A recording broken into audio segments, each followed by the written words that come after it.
a motion there moved by Member Taipere, moving and seconded by myself, so approving the total levy of $30,735,000 for 17-18. All those in favour? Aye. Against?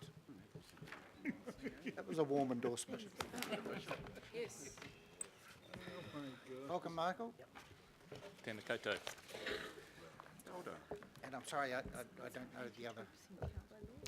Good morning, my name's Wayne Shack, General Manager of Business Services at MOTAT. Okay. Well, Mr. Chairman, very much the same words as I said before in relation to Auckland War Memorial.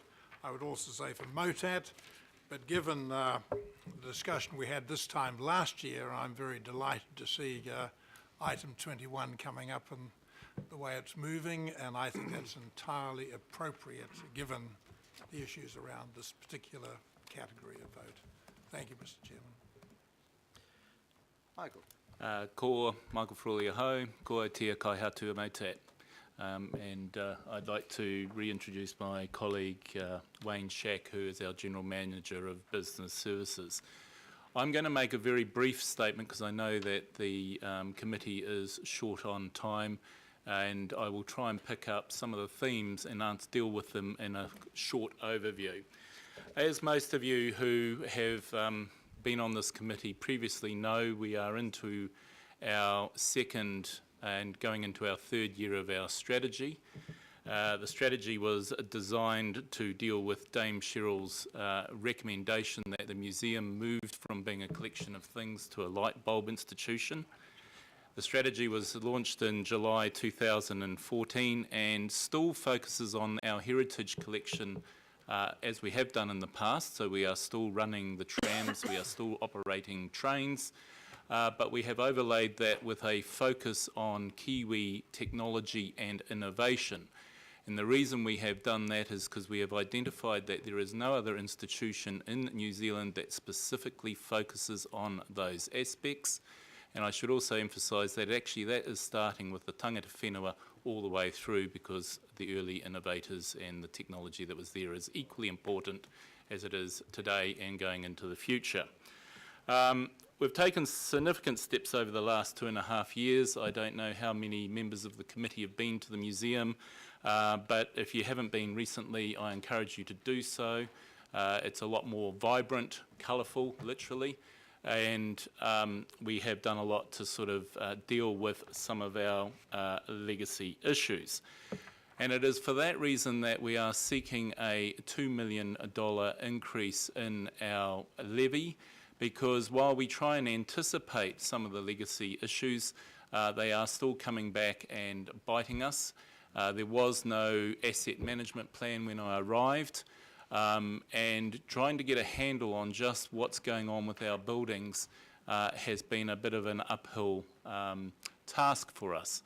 The reason that we're seeking an increase is that our off-site storage facility has been sprinkling, I'd like to say it's dandruff, but it's a lot more serious than that, the sprinkling of asbestos over the top of our major collection items, and like most museums, we store approximately 80% of our collection off-site. It's covered in asbestos, and we have to move those items, clean them, and then relocate them. This means that there is an element of double rental that we will be incurring, and we've also taken the step that we will increase our staff funding ratio at 38% to levy and revenue up to 42%, so that we can employ people who can review the collection and decide whether it is worth moving those collection items to a new facility, or to put it another way, it's worth retaining those items because they are historically significant or have some other importance to the museum, or whether they should be disposed of in accordance with the proper museum procedures. So currently our staffing will go from 38%, and anticipating the Mayor's question, up to 42%, and it will reverse back to 38% in following years. Just to put that in perspective, 38% is the average for the museum sector. If you analysed our draft annual plans over the last period of time, you would have seen that our staffing cost has gone up significantly. Again, that's because we have started from a very low base.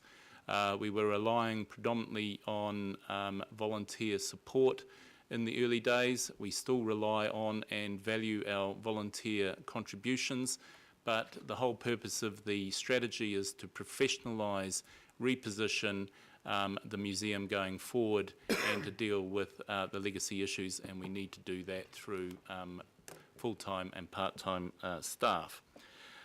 Just to sort of give you an overview of some of the other things that we're being up to, and I don't intend to go through this blow by blow because it's in the draft annual plan and it's also in the annual report.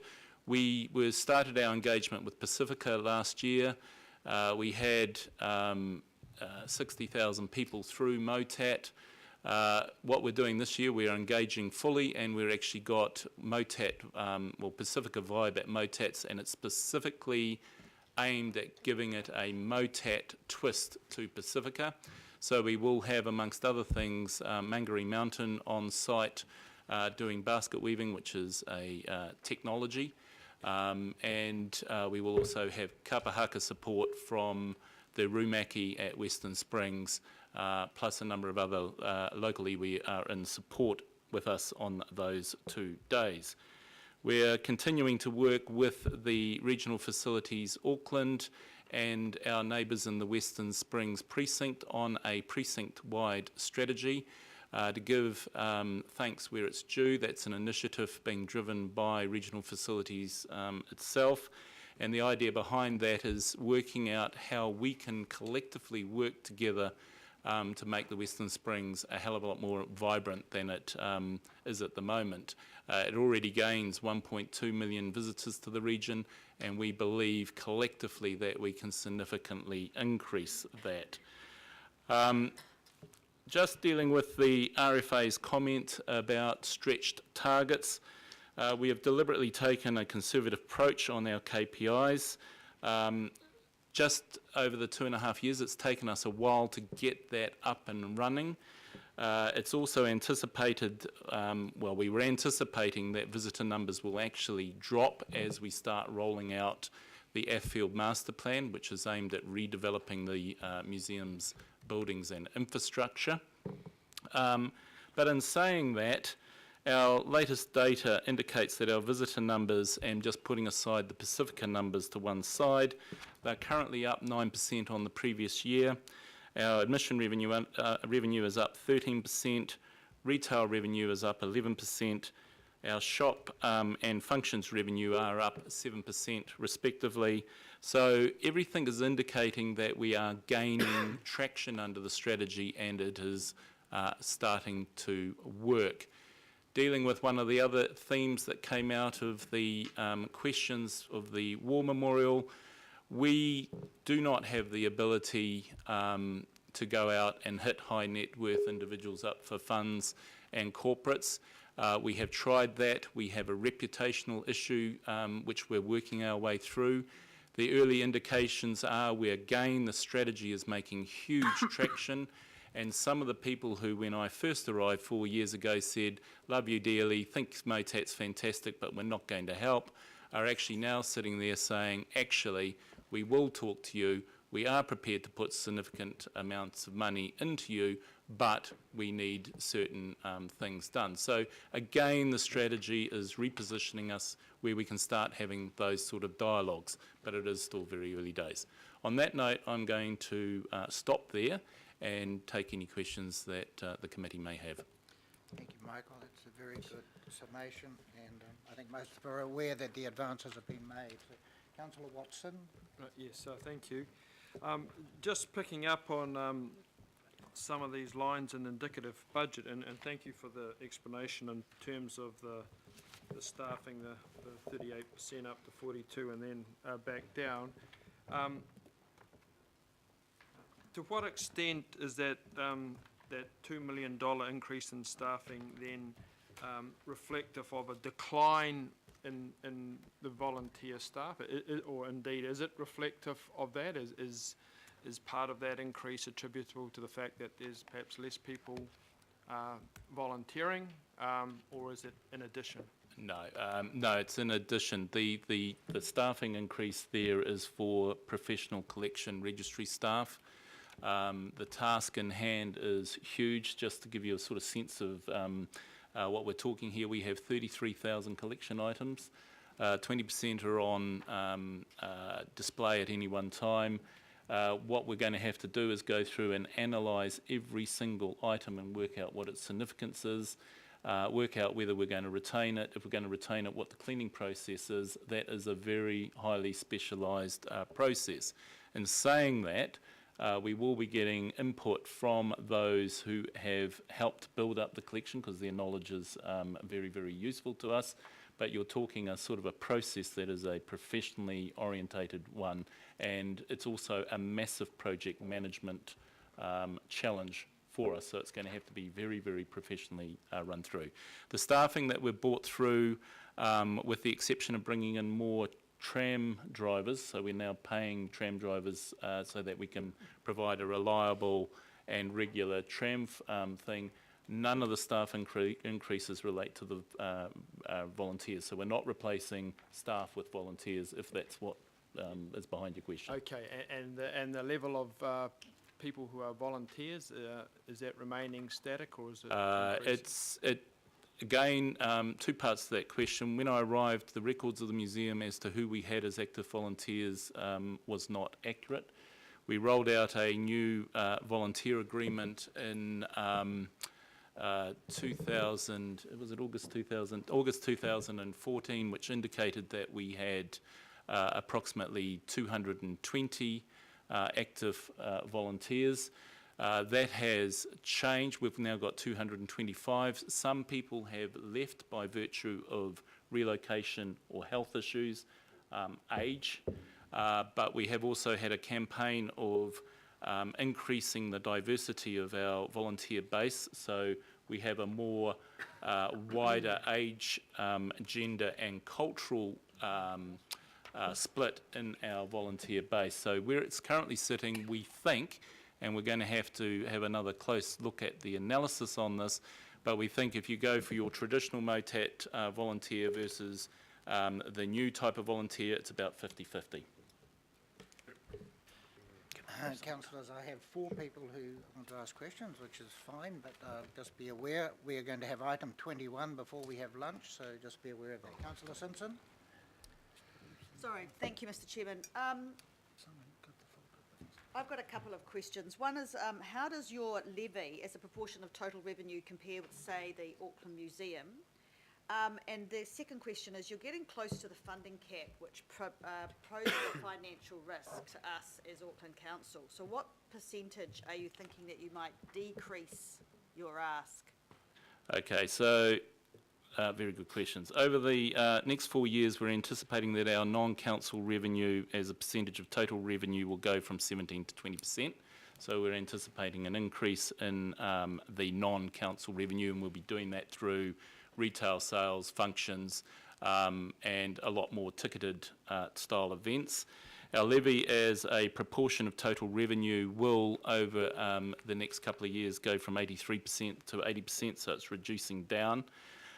So we're anticipating that if I take the information that was presented to the committee, which in relation to the War Memorial, I'm anticipating that the non-revenue and the levy profile will be the same as the museums by 2019 and 2020. Right, okay. Head off, please. What was this? There was a second part to that question. Oh, sorry. No, I think you can do that. I mean, it was just that you're getting very, I mean, the councillor, Cooper was concerned about 3%, 16%. She'll be really concerned. Oh, okay. If I can just deal with that aspect of it. It's a very big concern. It's one that we share as well, but we are literally dealing with 50-year infrastructure that has not had proper asset management plans in place. Just to give you a sense of the, I've talked about the off-site storage facility, but touching on the buildings in the museum themselves, the roof leaks in most of the buildings. Most of the buildings contain asbestos in some shape or form. We have pipe work issues. We don't know where the pipe work on the site actually goes. So wherever you poke a stick into the MOTAT infrastructure, there are massive issues, and this is why the Airfield master plan is a critical aspect of it. It deals with the issues, but in a different way, because my take on it is one of the issues we've got is just to stand still is going to be keeping us at the top of the levy. To actually make significant progress in putting MOTAT where it really should be, which is a fantastic technology innovation museum, not just for New Zealand, but also internationally, will take some significant investment, but that's a different discussion from the one today. Thank you, Mr. Chairman. Thank you very much, Michael and Wayne. My question follows on from that on the Airfield Master Plan. I understand that your capital needs are something like 100 million, which is a huge sum of money. Where are you at in terms of plans to implement the master plan and to find that money? That's the first question. The second question's a bit easier.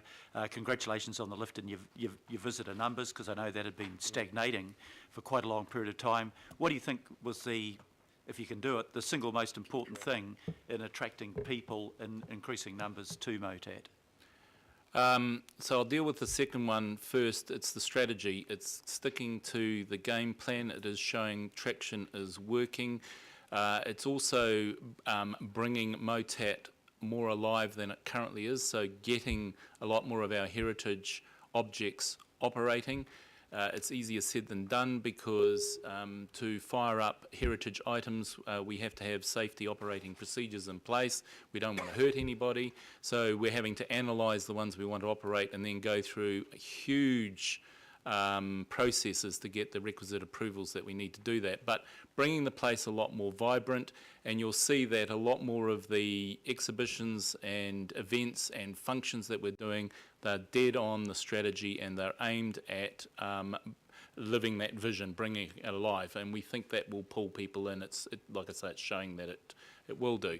Where we're at with the Airfield Master Plan is we have prepared a business case which is based on the Treasury best business model. It's an extensive document. We're in discussions with Regional Facilities Auckland about how we can implement that. As the Mayor knows, he and I have had a discussion about this. I think it would be naive of me to expect Auckland Council to find $100 million and give it to MOTAT, but there is a plan B, which is trying to work out a way that we can at least start implementing the Airfield plan in stages, because by implementing the Airfield plan in stages then enables us to go to corporate partners and others and say, look, the process has started, the council has confidence in MOTAT, there are some other people who have confidence in MOTAT, will you come along and join us? And like I alluded to before, from our discussions with, and I can't name them in a public forum, our initial discussion, yes, we will, but you've got to get the ball rolling. So the question that we will be pursuing with Regional Facilities Auckland is around, out of all of these projects, which is the one that we could implement that would have the biggest bang for its buck, not just for MOTAT, but for the Auckland community as a whole. So that discussion is ongoing, and I have a meeting with the Chief Executive of Regional Facilities Auckland in my diary. Thank you. Councillor Lee, Denise Lee. Thank you, Mr. Chair. Thanks for the presentation. So we, to state the obvious, appoint RFA as our advisor for this annual funding process. And our report shows, and forgive me if I've missed this and you did raise it, but that RFA's support for the funding, and I'd perhaps phrase it as conditional, on the basis that the levy increase is not considered as an increase to the baseline going forward, and I think we're going to cover that by our recommendation. But the second bit is that confirmation of the start and end dates for the collection rationalisation program. Yep. And then the third one is completing projects deferred because of this off-site storage issue, specifically your CRM management system, enabling to track demographics. So those two issues, have you got a practical response to the collection rationalisation Yeah. program and CRM? So my understanding of the regional facilities position is that, well, dealing with the first one, this is a $2 million hike for this year to cover the money. We've had to use money to lease the new premises, so we're paying double rent in one aspect of that. So we're not expecting to automatically carry $2 million forward to the next year. The second part of the Regional Facilities Auckland's requirements is, well, look, we're putting forward money, or the council is putting forward money to specifically undertake that rationalisation program. So we don't want you just moving objects from place A to place B. We want you to tell us that you've appointed people to undertake that project, that they have started it, and when you're anticipating to end it. So again, there is a salary cost associated with that. So they just want to monitor and make sure that that project is being implemented properly. The third aspect of it is the CRM. In order to start the progress dealing with the off-site storage facility issue, because it's quite an urgent one, it's one that's we're dealing with now, we had to postpone a number of projects, of which one was the customer resource management system. The reason we need that is our systems, our computer systems, and and I extend that to our financial systems, are not sufficient to provide the level of information on our visitors that we need to be able to target specific demographics or work out how successful that is, nor is it able to sort of properly track all of our visitor numbers to the degree of accuracy that we would like, and also build in their feedback into the system. So at the moment, a lot of the things we're doing are manual, and while we've taken significant steps to improve the accuracy of our information, it is still very much paper-based, not quite paper-based, but it's very valve-driven technology, and our systems do not talk to each other. So we're sitting there, and we've said to the RFA, we want to provide more transparent information. That's our goal. We're trying to do that in the draft annual plan, but we need the systems to be able to continue down that path.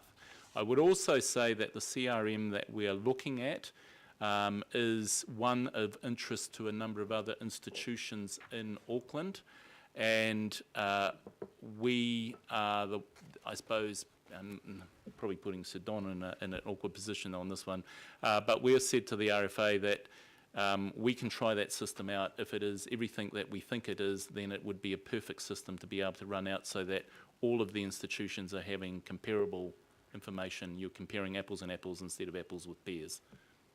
I just want to ask the question in regards to RFA, Sir Don, is Chris here as well, that our report says that your support for the funding is on the basis that lists the issues. So your comfort levels with the answers. Oh yeah, look, we can see the challenges that are faced by MOTAT in this particular period when they've got to transfer A to B to C to D kind of thing, and therefore to suggest they could do that within that original baseline would just be beyond their ability. So we do see this as a one-off. We believe they can manage it well, we believe they can execute it well, and we sleep at night. Thanks.